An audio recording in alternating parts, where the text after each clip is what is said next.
To any young person, a single pimple or blemish is enough to throw them into a state of frustration and distress. Yet to my friend Basit, this would be the least of his concerns.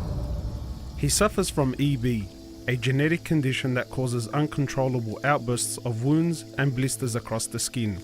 His skin in turn struggles to repair itself, and he is thus left covered in open wounds across his body. Another name for my condition is actually butterfly baby, because the wounds are everywhere and you're just wrapping the bandage and it's like a cocoon. Butterfly Boy, a story of patience. Diagnosed as a baby, Basit has lived with the condition for over 25 years. There is no known cure for the condition, and many have to live with the excruciating pain their entire lives. What's it like living with this skin condition?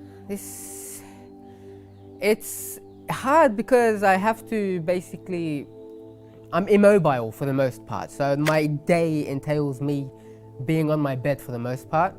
I can't really walk. You just look at the way people walk and run and you can't help but think, I wish I could do that. Like, how does that feel? As difficult as this was all to hear, the treatment process Basit goes through is another tribulation in and of itself. For hours on end, he sits like this, cutting, wrapping, bandaging, and applying ointment just to maintain the status of his condition. Basit, do you do this every day? Every day. If I don't do it every day, it passes and oozes and smells and stuff, so I've got to do it every day. On a bath day, it takes 6 hours. On a normal everyday thing, it takes like 4 hours. I couldn't fathom the magnitude of what he goes through every single day. I couldn't imagine what it was like to be locked in a room for up to 7 hours on end, crouched over in painstaking treatment. It kind of reminded me of the story of Ayub, the great prophet of Allah, who was also afflicted with an agonizing skin condition that left him bedridden and outcasted from society. Yet despite it all, his heart was able to remain firm, a challenge that Basit finds himself facing every single day. How important is faith to you in your condition? I think without faith, if I'm brutally honest, what is my life without faith? I would have considered suicide a long time ago, because I don't know. For me personally, I'm speaking to myself.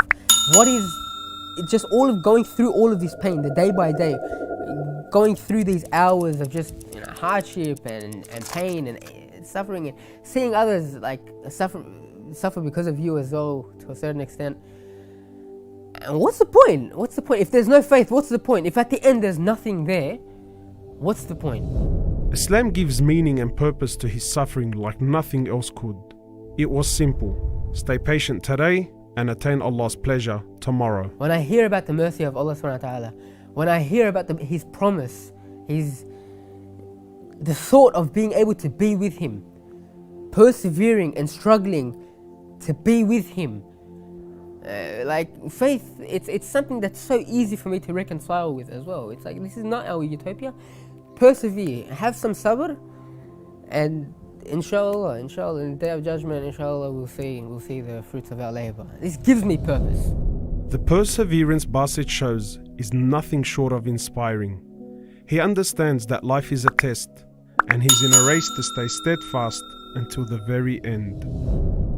2 years ago, Basit's older brother Milad preceded him in this race and sadly passed away. Like Basit, Milad also suffered from EB, but in his case, it was much worse. And how was that like to lose your brother? It's really hard in that sense when you lose a part of you. Not having him around, that support, I learned so much from him. I think a lot of my ability to tolerate and my strength comes from seeing him being so much worse than I am. When I would think of how much he would suffer and struggle, and like, it's just, Allah subhanahu wa ta'ala chose both of us. He just picked us out from all of the creation, just picked us out and just giving us bonus points. In the day of judgment, inshallah, for him especially, imagine the rank that he would be with his patience as well that I witnessed.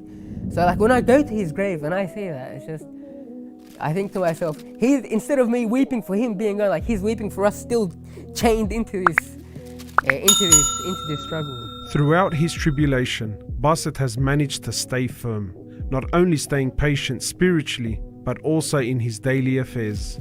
He has graduated from university, made many friends, and even performed Umrah with myself a couple of years ago. But behind his story of resilience, there is also one other secret that keeps him going forward. Religion has been the bedrock of my life, but my parents are the other factor. Like, alhamdulillah for them. That's all I can say. Alhamdulillah for my parents, because they made it so I don't have to worry at all. When I have these problems and stuff like that, I can only think about these problems. In my mind, like, I don't even have to think about them. They never complain. It's so normal. They make it so normal. That normalcy is something that I'm so grateful for them. If you could give them one thing, what would it be? I pray for my parents. I pray for my parents all the time. Like Firdaus al-A'la, if they could get Firdaus, if they could go to Jannah, more than anything, for me, for them to reunite in Jannah, more than anything, like for us to reunite in Jannah. Because for me, deep down, I feel like this is a test, and I can feel that this is a test. And I thank Allah subhanahu wa ta'ala for making me feel that it's a test. The real life, when I will actually wake up with my family, inshallah, is in the next life. You can't forget that. I can't forget that. Basit's story is truly a modern example of patience that we can all admire and learn from. I ask Allah to raise Basit amongst the patient, to make him of those whom He loves, and of course, those who are rewarded in abundance.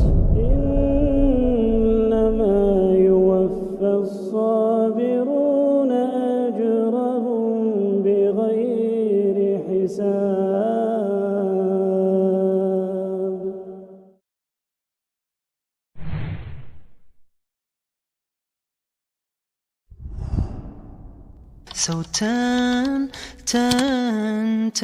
to Allah.